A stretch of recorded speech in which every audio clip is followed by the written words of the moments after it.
প্রিয় বন্ধুরা, কিয়ামতের পূর্বে শেষ রমজান কেমন হবে? হাদিস শরীফে বর্ণিত আছে, কিয়ামতের আগে এমন এক রমজান আসবে যে রমজানে আকাশ থেকে একটা বিকট শব্দ শোনা যাবে। তার ঠিক 1 বছরের মধ্যে আমাদের পার্থিব জীবন শেষ হয়ে যাবে। সে রমজানের পরই কিয়ামত আসবে। আর হ্যাঁ, এই রমজান সম্পর্কে জানতে চাইলে আমাদের সম্পূর্ণ ভিডিওটি দেখুন। এই পৃথিবীর শেষ কিভাবে হবে তা নিয়ে বিভিন্ন বিজ্ঞানী বিভিন্ন তত্ত্ব দিয়েছে। কেউ কেউ বলেছে যে সূর্য আমাদের গ্রহকে তার তাপ দেওয়া বন্ধ করে দেবে।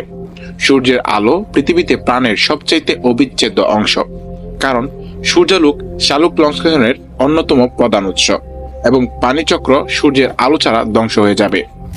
কিছু কিছু বিজ্ঞানী বলেছেন পৃথিবীর সমস্ত প্রাণী শেষ হয়ে যাবে, আর নয়তো ওজোন স্তর বিলুপ্ত হয়ে যাবে, অথবা আমাদের পৃথিবীর সাথে সূর্য অথবা মহাশূন্য বিচরণকারী অন্য যে কোনো গ্রহের সাথে সংঘর্ষ হতে পারে।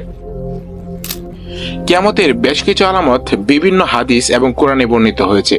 যাই হোক, কিয়ামতের কিছু লক্ষণ ইতিমধ্যেই সত্য প্রমাণিত হয়েছে। যেমন হাদিস শরীফে রয়েছে, কিয়ামতের আগে নিঃস্ব এবং নগ্নপায়ের রাখালেরা উঁচু উঁচু বিল্ডিং নির্মাণে প্রতিযোগিতা করবে। এখন আমরা দেখতে পাচ্ছি আরবরা উঁচু উঁচু ভবন নির্মাণের চেষ্টা করছে। অন্য এক হাদিসে বলা হয়েছে, কিয়ামতের পূর্বে দাসী তার মনিবকে জন্ম দেবে। এখন আমরা দেখতে পাচ্ছি উন্নত বিশ্বের অনেক দেশে সারোগেসি খুবই সাধারণ বিষয় হয়ে দাঁড়িয়েছে, যেখানে ধনী লোকেরা তাদের সন্তানদের জন্ম দেওয়ার জন্য একজন মহিলাকে ভাড়া করছে। একবার নবী করিম সাল্লাল্লাহু আলাইহি ওয়াসাল্লাম বলেছিলেন, কিয়ামতের আগে জিনা ব্যাপক হয়ে যাবে। কিছু মুসলিম দেশ সহ বিশ্বের অনেক দেশগুলোতে চীনা ভাইরাসের মতো ছড়িয়ে পড়ছে এই জিনা। আমাদের অবশ্যই এই ভাইরাস থেকে নিজেদেরকে রক্ষা করতে হবে। অন্য এক হাদিসে রাসূল করিম সাল্লাল্লাহু আলাইহি ওয়াসাল্লাম বলেছিলেন, কিয়ামতের পূর্বে সময়ের বরকত চলে যাবে, সময় অনেক দ্রুত অতিক্রান্ত হবে। এখন আমরা অনুভব করতে পারি যে আমাদের চারপাশে সবাই অভিযোগ করছে যে সময় কিভাবে দ্রুত চলে যায়।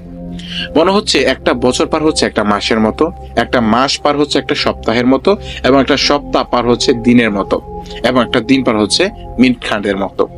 এগুলোর মতোই কিয়ামতের পূর্বে শেষ রমজানেও একটা নিদর্শন রয়েছে।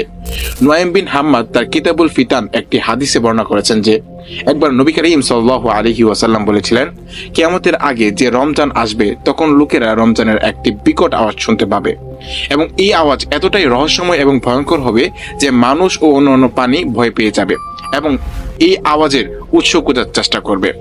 কিন্তু তারা সেই আওয়াজের উৎস খুঁজে পাবে না। সে রমজানের পর থেকে মানুষ তাদের ঘরের মধ্যে 1 বছরের খাবার জমা রাখবে, কারণ সেই আওয়াজের পর থেকে জমিনে কোনো ফসলাদি হবে না। ব্যাপক দুর্ভিক্ষ দেখা দেবে। মুসলমান হিসেবে আমরা কিয়ামত দিবসে বিশ্বাস করি এবং কিয়ামতের দিন সম্পর্কে আমাদের মনে কোনো সন্দেহ নেই।